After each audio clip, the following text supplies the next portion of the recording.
Today's podcast is brought to you by Audible. Get a free audiobook download and 30-day free trial at audibletrial.com/newmusicindustry.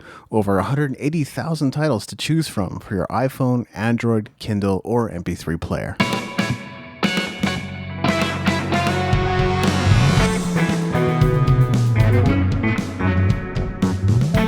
You're listening to the New Music Industry with David Andrew Weeb.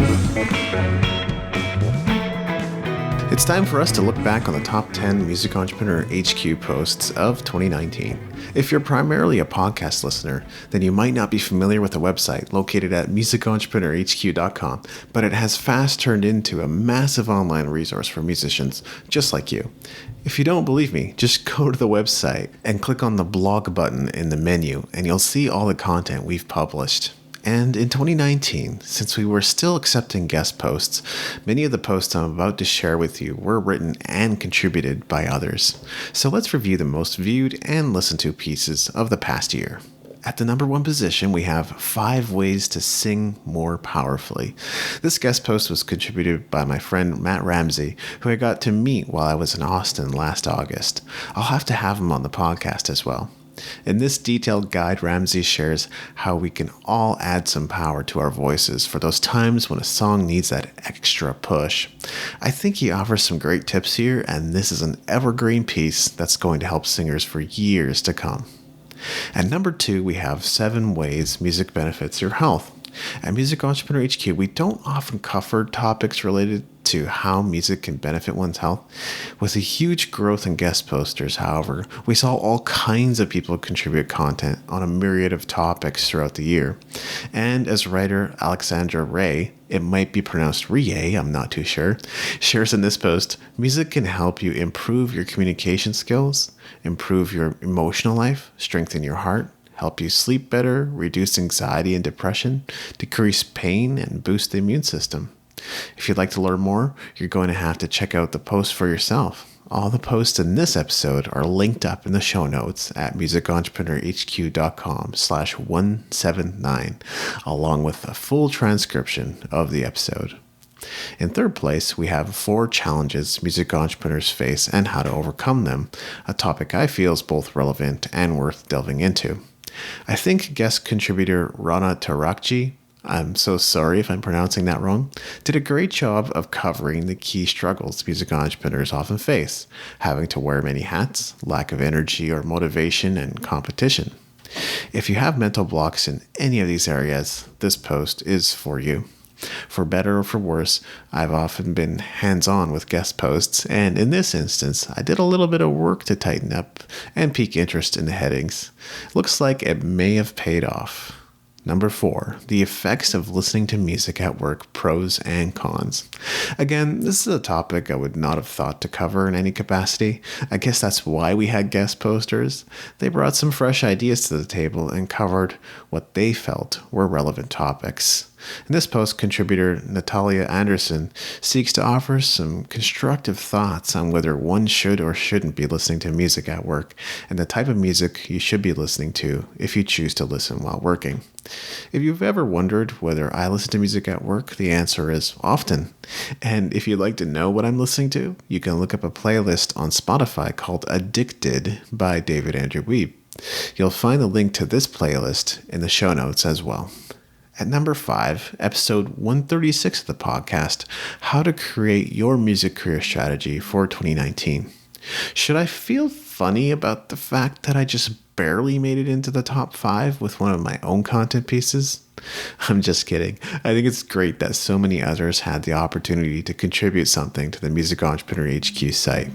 As tactics become increasingly popular and strategy falls by the wayside in the music industry, I think posts like this are only going to increase in importance. While this post should not be considered comprehensive by any means, I talked about strategy from a high level, how to fit tactics around your strategy, and some steps to determine what tactics you can use to reach your goals. At number 6, we have the second part of my 2-part interview with Brent Vardstra of Learn Jazz Standards and Passive Income Musician. That's episode 127 of the podcast, titled Passive Income Streams for Musicians and Music Instructors. It makes sense that people would be interested in passive income streams. This is a sexy sounding term, but as Brent suggests, everything takes work. The only way to develop your passive income streams is by putting in a concerted effort up front, and ongoing upkeep might be a part of the equation too. But if there's anyone that understands this topic well, it's Brent. And if you're interested in finding out how you can tap into the power of passive income, have a listen to this episode.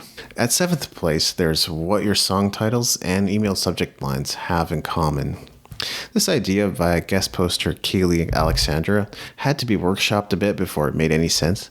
I think I'm starting to see a bit of a pattern here in the sense that most of the top guest posts were first written by a contributor and then developed into a cohesive whole by an editor, which in this case was me. So what do song titles and email subject lines have in common? I think a better question might be, what lessons can we take from each to improve the other? This question should lead to some powerful insights. At core, I feel this is a good topic. The writing around the idea, however, has space to be something more than it is. Anyone care to tackle it?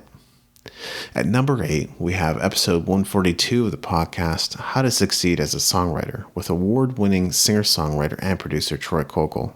I've now been podcasting for over 10 years, so for me this episode felt like a bit of a blast from the past because I interviewed a lot of local artists for my original podcast. I think this conversation with Troy was awesome and his story is incredibly inspiring. It's a great reminder that when we're looking for opportunity, we must be ready for it. We should be putting our head down to do the work instead of constantly trying to make something happen and wondering where the next gig is going to come from. At 9th place, there's 7 Essential Tactics for Better Live Stage Performance, as written by guest poster Scott Matthews. This is a topic I've personally covered in detail in my own writing, and I'm relatively complete with what I've had to share about it. There's nothing I wish to add right now, so it's providence that someone else decided they wanted to cover the topic. Now, I do feel Scott's tips are relatively common sense, but as they say, there's nothing common about common sense. As music entrepreneurs, it's best that we don't make any assumptions about what strangers do or do not know. Plus, his post has the term essential in the title, suggesting that no extras were covered. If you're just getting started as a performer, then you're certainly going to get something out of this post. At 10th place, we have How to Choose Great Recording, Mixing, and Mastering Engineers for Your Album by Nick Rubright. It might be pronounced Rubright, I'm not sure. For better or for worse, a lot of musicians have had bad experiences with engineers. Some have been overcharged. Others have had trouble achieving their sonic vision. These days, I mostly work with friends and contacts from my extended network, and that has been a trouble-free experience. But in the past, I've had some less than ideal experiences as well, which is one of the reasons one of my solo albums still hasn't been released. Anyway, if finding an engineer is a bit of a mystery to you, I have no doubt you'll find this post valuable.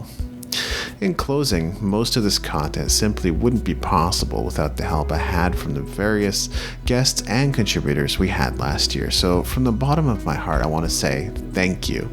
Even though we've closed guest posting and advertising opportunities and we're focusing on other projects right now, we know that it takes time and effort to come up with an idea and put it into existence. So again, thank you for all your hard work. Finally, we couldn't even create lists like this without listeners like you to engage in our content. So thank you so much for reading, listening, and watching in 2019. We hope your career or business has benefited greatly from our efforts, and we're always here to help when you need it. We're looking forward to an amazing 2020, and we have some amazing interviews and content in the works for you this year too, so stay tuned. I'm David Angeweep, and I look forward to seeing you on the stages of the world.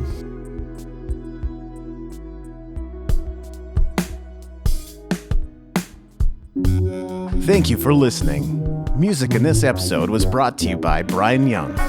Wherever you're listening to this right now, please consider leaving a 5-star review and comment to help us get the word out about the podcast.